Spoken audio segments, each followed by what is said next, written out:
Senate ഹാളിൽ പ്രദർശിപ്പിച്ചത് കാവിക്കൊടി ഏന്തിയ ഒരു സ്ത്രീയുടെ രൂപമെന്ന് ഇന്നും പറഞ്ഞു ഒരു ഇടത് സിൻഡിക്കേറ്റ് അംഗം. RSS ഉപയോഗിക്കുന്ന ചിത്രമെന്നായിരുന്നു സിൻഡിക്കേറ്റ് അംഗമായ അഡ്വക്കേറ്റ് ജി മുരളീധരന്റെ വിമർശനം.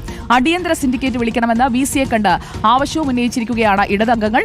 മറുപടിയുമായി BJP സിൻഡിക്കേറ്റ് അംഗം PS ഗോപകുമാറും ഇന്ന് രംഗത്ത് വന്നു. കേരള സർവകലാശാലയെ തകർക്കാനുള്ള ശ്രമമാണ് നടക്കുന്നതെന്ന് ഗോപകുമാർ പറയുന്നു. ഇടത് സിൻഡിക്കേറ്റ് അംഗങ്ങൾ VC സിസ തോമസിനെ ഭീഷണിപ്പെടുത്തുകയാണെന്നും PS ഗോപകുമാർ പറയുന്നു. നമുക്ക് രണ്ട് ഭാഗവും ഒന്ന് കേട്ടിട്ട് വരാം.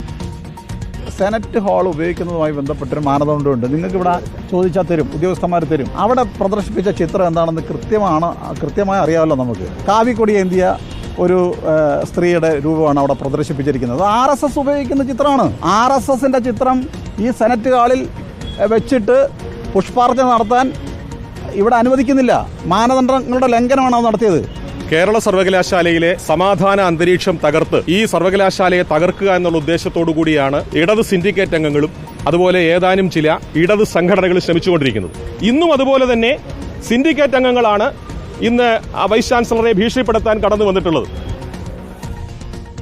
വിവരങ്ങളുമായി തിരുവനന്തപുരത്ത് നിന്ന് റഹീസ് റഷീദും വിശകലനവുമായി ഡിജിറ്റൽ ഹെഡ് ജിമ്മി ജെയിംസും നമുക്കൊപ്പം ചേരുകയാണ്.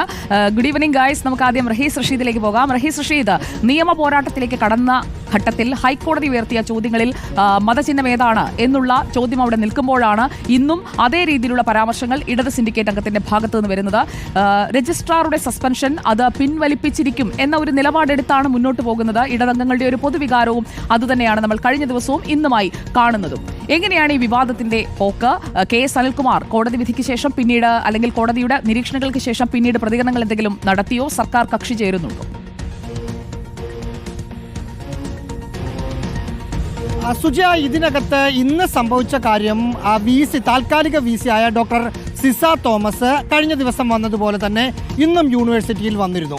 യൂണിവേഴ്സിറ്റിയിൽ വന്നതിന് ശേഷം ചില ഓഫീസുകളിൽ, യൂണിവേഴ്സിറ്റിയുടെ മറ്റ് ഓഫീസുകളിൽ കയറി ചില ഫയലുകൾ സംബന്ധിച്ച നീക്കുപോക്കുകൾ അല്ലെങ്കിൽ ലോഗിൻ ചെയ്ത് സിസ്റ്റമൊക്കെ അവർ നോക്കുകയും ചെയ്തിരുന്നു.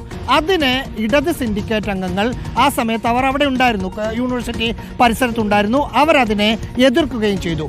പിന്നീട് മാധ്യമങ്ങളെ കണ്ടപ്പോഴാണ് 5 or 6 ദിവസത്തേക്ക് വന്ന താൽക്കാലിക VC രജിസ്ട്രാറെ മറികടന്ന് ഫയലുകൾ വിളിച്ചു വരുത്തുന്നു എന്നൊരാക്ഷേപം പുതുതായി അവർ ഉന്നയിക്കുന്നത്. അങ്ങനെ രജിസ്ട്രാറോടാണ് എന്തെങ്കിലും ഫയൽ വേണമെങ്കിൽ ചോദിക്കേണ്ടത്, അതല്ലാതെ ചോദിക്കുന്നു എന്ന ആക്ഷേപം ഉന്നയിക്കുന്നു. അതിനുശേഷം ഈ സിസ തോമസിനെ ഇടത് സിൻഡിക്കേറ്റ് അംഗങ്ങൾ പോയി കാണുന്നു. എന്നിട്ട് അവർ പറയുന്നു സിൻഡിക്കേറ്റ് യോഗം വിളിക്കണം.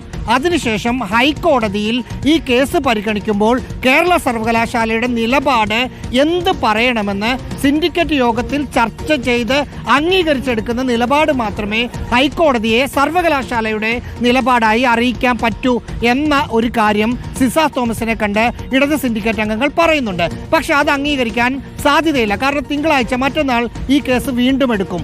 അതിനു മുമ്പ് സിൻഡിക്കേറ്റിന് നാളെ ഞായറാഴ്ചയാണ്, ഇന്നെന്തായാലും ഇനി വിളിച്ചു കൂട്ടാനും പറ്റില്ല. മറ്റന്നാളാണെങ്കിൽ രാവിലെ 11 മണിയാകുമ്പോൾ കോടതി നടപടിയും തുടങ്ങും. സ്വാഭാവികമായും ഇപ്പോഴത്തെ VC ആയിരിക്കും സർവകലാശാലയുടെ നിലപാട് ഹൈക്കോടതിയെ അറിയിക്കാൻ പോകുന്നത്.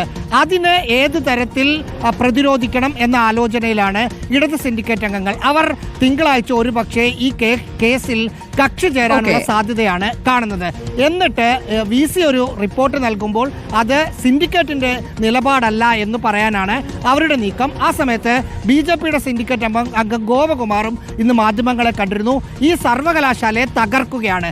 ഫയല് വിളിച്ചു വരുത്താനുള്ള അധികാരം രജിസ്ട്രാറെ മറികടന്ന് വിളിച്ചു വരുത്താം VCക്ക്. ചീഫ് സെക്രട്ടറി മറ്റ് സെക്രട്ടറിമാരെ മറികടന്ന് ഫയലുകൾ വിളിച്ചു വരുത്തുന്നില്ലേ, അതുപോലെ വിളിച്ചു വരുത്താം.